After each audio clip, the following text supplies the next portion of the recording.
I'm now going to show you the second page. For some reason my video just stopped when I was doing, that's why there's part 1 and part 2.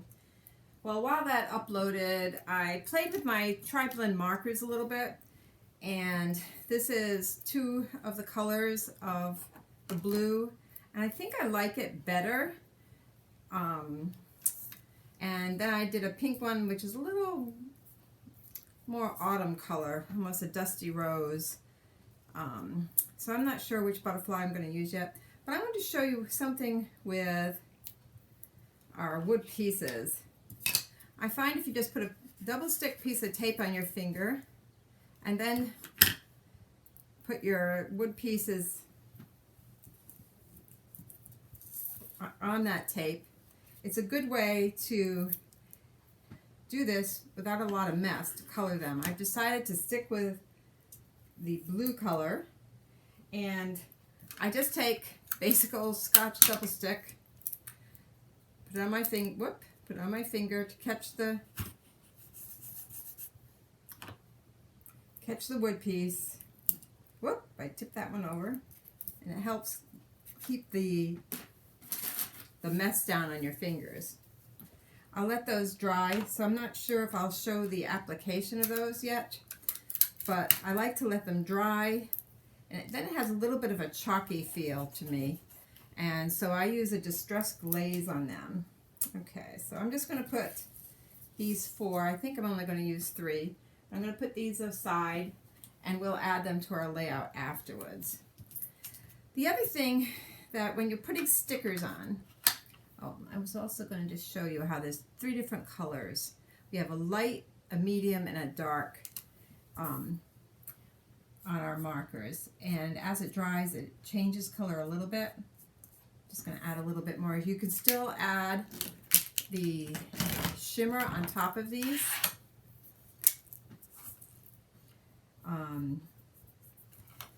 They have different color shimmers. I tend to like the clear the best.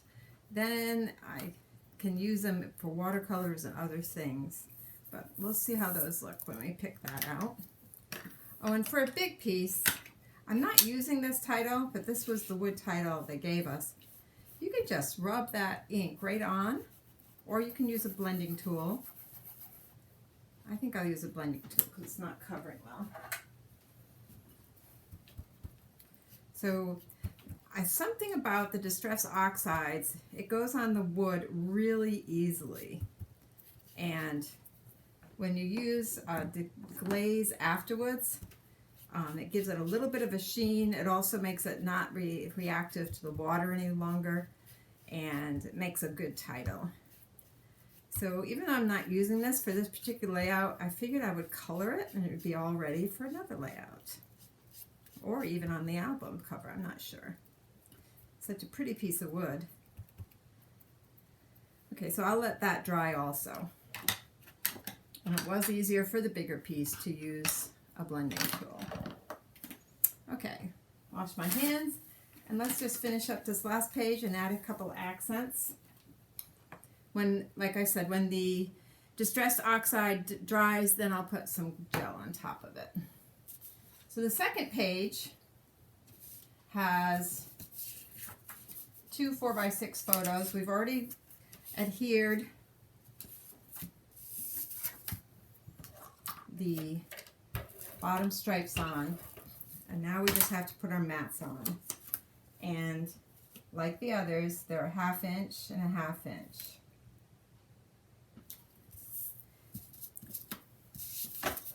Very, very easy layout to do, and full-size pictures, so it'll be a lovely layout.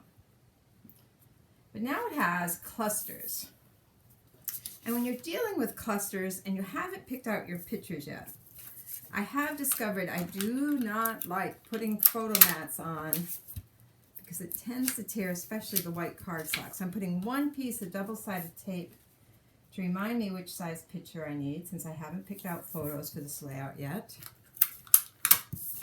And I'll do this on the first layout also. I haven't done that.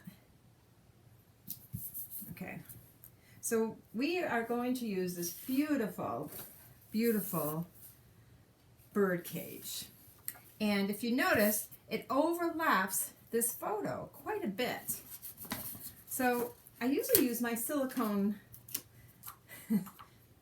I have this little pad with like silicone in it, so it won't stick to the photo.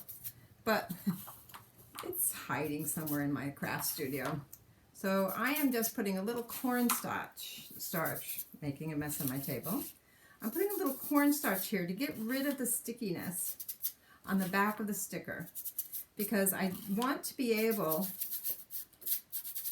to put my photo under this sticker, and I don't want to deal with it sticking and unsticking or doing it afterwards. So I'll wash the cornstarch away. So now the sticker isn't sticky. So if I want to add some puffy tape, and I'm just going to use, I have a little bit left of some thin puffy tape. This thinner, I want it close to the mat. And now I will actually adhere that part when I have the photo on. And on the other side, I can adhere it now. So I will just leave the cover on that side. And take it off here. The top is not on the photo, so I'll put one more little foam tape there, even littler. There we go. Okay. So I will take the adhesive backing off of the right side, but not the left. And that way I can put a photo under this piece when I'm done. There we go. One more.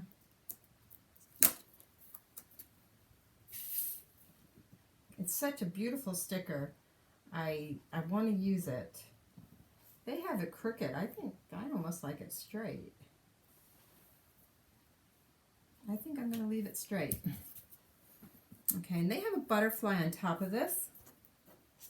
And for the butterfly, I'm going to use the one I used the Tri Blenders on. And on one side, I'm going to use adhesive. On the other side, because the adhesive is going to go right here, the other side I'll put the same level of puffy tape on it so that it will be the same distance as that.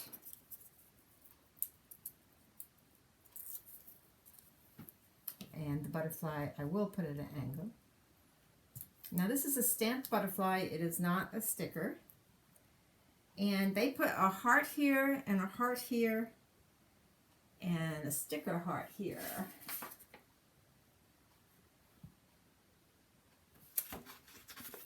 The yellow one.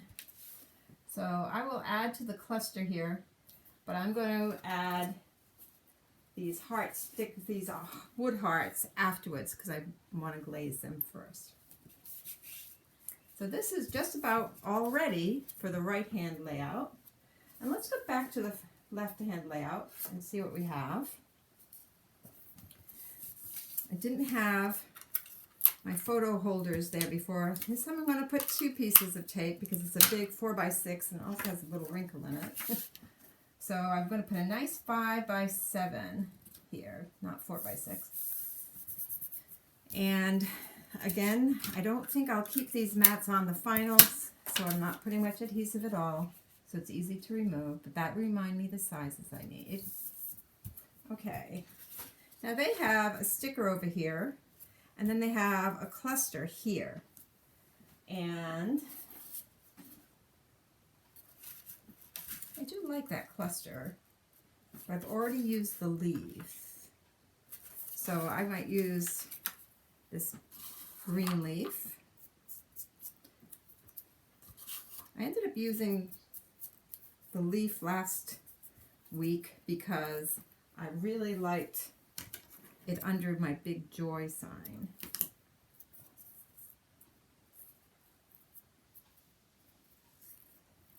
Let's see. So this is, I'm going to put this leaf right on top there. And then I'm going to use adorable little stamp. I'm going to adhere it to here. I'm not going to attach that leaf at all. I am just going to attach the blue one. Now the silicone pad works a lot better. You don't get all these crumbs on your craft table. But even though I try to keep my craft room clean, it's hiding. Probably in a bag of scraps. So I've been working on those scraps. Alright, so I'm going to just adhere this one in a mini cluster, and I will be able to add a photo right under that cluster when I add it. So I'm going to put it right in the corner here. And nothing adhesive is going to affect the photo. And this also has a heart, and they call for a pink heart, and I didn't do a pink, so I might get a pink color out. Let's see. Do a little teeny heart there. So I'm going to color that heart pink, and that'll, might even put it between the leaf. We'll try that.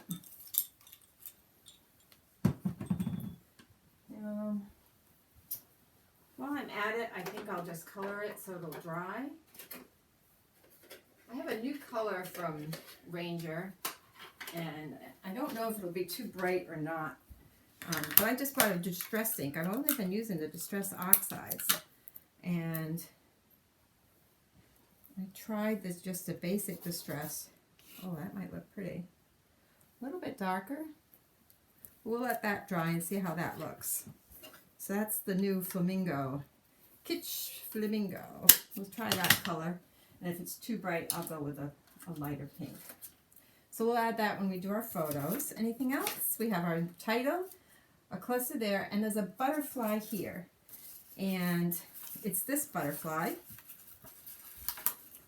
And I'm going to do it flat, and I'm just going to put the cornstarch on this side so photo can stick under it, and I'm going to put that flat.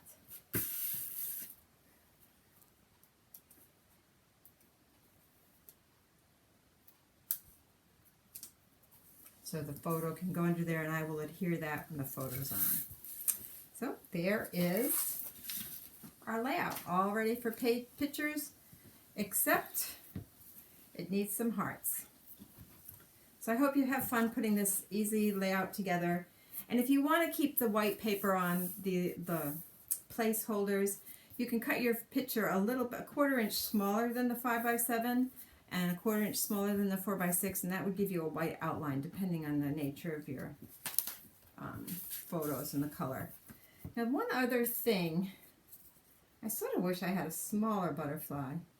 I sort of like things in threes, and this is three different accent clusters here. But part of me wants another butterfly, so when we put pictures on, you might find a third butterfly. We shall see. Have a great day creating. God bless.